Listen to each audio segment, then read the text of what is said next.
दोस्तों नमस्कार, मैं संदीप तंवर आपका स्वागत करता हूं अपने YouTube चैनल पे और आशा करता हूं आप सभी लोग अपने घर पे बिल्कुल स्वस्थ होंगे। और आज हम एक विशेष टॉपिक पे बात करते हैं। हर इंसान कहीं ना कहीं खुशी की तलाश करता है। हर कोई चाहता है कि वह खुश और शांत रहे। आखिर इस खुशी और शांति का क्या राज है? ऐसा कौन सी चीजें हैं जो हमारे को विचलित करती हैं? कुछ पॉइंट है, हम उन पे बातें कर लेते हैं। मैं जो होगा आपको एक बेस्ट देने की कोशिश करूंगा, जो मैंने स्टडी किया है। पहला पॉइंट ये निकल के आता है कि हमें हमेशा अपने ऊपर निर्भर रहने की पूरी कोशिश करनी चाहिए। हमें कोशिश करें कि दूसरे इंसान पे हम तब डिपेंड रहें जब हमारे पहुंच से कुछ चीजें बाहर निकल जाएं। खुद पे एक पूरा भरोसा, एक पूरा स्वाभिमान होना चाहिए कि हाँ आई कैन डू इट, मैं ये कर सकता हूं। जब आप कोई भी कार्य किसी दूसरे पे छोड़ देते हैं तो आपको यह पता नहीं होता कि वो उस कार्य को कहां तक लेके आपके साथ जाएगा।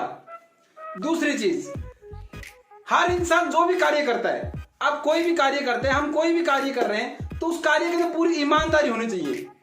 हमारे जो रिलेशन है, हमारी जो दोस्ती है, हमारा जो पारिवारिक संबंध है या हमारा कोई व्यापारिक संबंध किसी से है, तो वहां पे पूरी ईमानदारी होनी चाहिए। कोशिश करें कि वहां पूरा ईमानदार रहें। जो भी चीजें बिल्कुल स्पष्ट हो, एक शीशे की तरह। जैसे एक शीशा रखा है और एक उस तरफ दो इंसान बैठ के बात कर रहे हैं, तो जब एक इंसान बाहर बैठा है तो उसको पता यह होना चाहिए कि हाँ उस तरफ दो इंसान बैठे हुए हैं, एक राहुल है, एक सुमित है, और दोनों बातें कर रहे हैं। बिल्कुल पारदर्शी होना चाहिए ताकि उसको आर पार देखा जा सके। उससे कभी मन में संशय पैदा नहीं होता। कभी भी अपने काम के प्रति आप किसी को प्रीजज ना करें। ये सबसे बड़ी चीजें मैंने देखी है। जहां तक मैं इस लॉकडाउन के दौरान स्टडी कर पाया कि हम लोग कहीं ना कहीं अपने कहते हैं ना, अपने स्वभाव की वजह से हम किसी को जज कर लेते हैं और जज करके उसके बारे में किसी को कुछ भी बोल देते हैं और बातें घूमते घूमते वो चीजें कहीं ना कहीं पहुंच जाती हैं। इससे क्या होता है कि एक अशांति फैलती है, रिश्तों में अशांति फैलती है। एक छोटी सी स्टोरी के माध्यम से आपको समझाने की कोशिश करूंगा। ये एक छोटे लड़के की कहानी है। एक लड़का अपनी दोस्त के साथ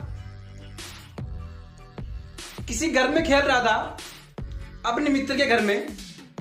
जब वो दोनों खेल रहे होते हैं तो एक दोस्त के पास ढेर सारे खिलौने होते हैं और उस दोस्त को पता है कि मेरी जो दोस्त है, जो मेरी फ्रेंड है, इसके पास ढेर सारी चॉकलेट्स है।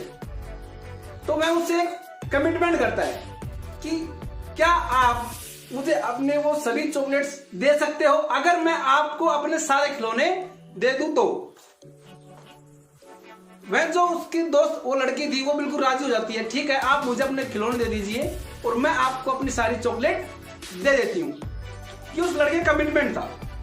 लेकिन जैसे जब उस लड़के की बारी आई खिलौने देने की, तो उसके मन में एक ख्याल आया कि क्यों ना एक मेरी जो सबसे अच्छी रिमोट कार है, जो मेरी फेवरेट कार है, मैं उसको रख लूं।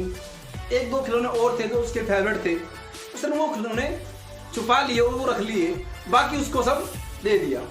लेकिन उस लड़की ने तुरंत प्रभाव से उस सारे जितने भी चॉकलेट्स उसके पास थे वे सारे उसको दे देती है। उसने कोई भी चॉकलेट अपने पास नहीं रखा। लेकिन जब चॉकलेट्स लेके वो बच्चा घर पे जाता है तो उसके दिमाग में शंका रहती है, क्या कि ये कि अगर मैंने उसको खिलौने नहीं दिए, कहीं ऐसा ना हो कि उस लड़की ने भी ब्रांडेड चॉकलेट्स, जो महंगी वाली चॉकलेट्स हैं, वो छुपा ली हो। उसके मन में यह शक इसलिए आया क्योंकि उसने खुद खिलौने छुपा रखे थे।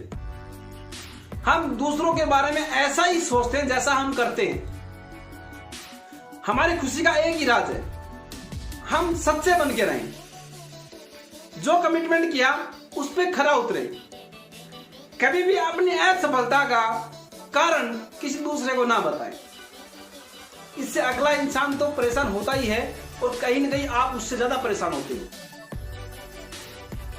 हमारी असफलता के कारण, हमारी अशांति के कारण, हमारे नाखुश के कारण हम खुद हैं, कोई और हो ही नहीं सकता। इस कहानी से सारांश यह निकलता है कि हम कोई भी कार्य करें तो पूर्ण रूप से ईमानदारी से करें और एक दूसरे पूरा भरोसा करके करें। 1% भी ऐसी गुंजाइश ना हो जहां ट्रस्ट ना हो। सम्मान करें। जहां सम्मान देने की आवश्यकता आती है, हमें लोगों को सम्मान देना चाहिए जो हमारे साथ काम करते हैं, जो हमारे परिवार के हमारे सदस्य हैं, हमारी पत्नी है, हमारे बच्चे हैं, हमारे माता पिता हैं। इससे हमारे सारे जो पारिवारिक संबंध हैं, व्यापारिक संबंध है, सभी सुधरते हैं और हम एक चैन की नींद खुशी खुशी सोते हैं। हमें कोई शंका, कोई डर नहीं होता, कुछ भी खोने का डर नहीं होता। हमें यह भी नहीं होता कि हमने किसी के साथ कोई गलत किया है। तो इस कहानी से आपको क्या सीखने को मिला? अगर आपको ये स्टोरी अच्छी लगी तो आप इस स्टोरी को जरूर, इस वीडियो को आप शेयर करें, ताकि ये चीजें इस लॉकडाउन के दौरान किसी आपके फ्रेंड के पास, किसी दोस्त के पास पहुंच सके। और इस चैनल को प्लीज आप सब्सक्राइब करें और मुझे सपोर्ट करें, ताकि आपको हर रोज ऐसी ही वीडियोस आपके पास आती रहें जो कहीं ना कहीं हमारी भावनाओं को टच करती हैं। तो चैनल को सब्सक्राइब करना, लाइक करना ना भूलें। जय हिंद, जय भारत।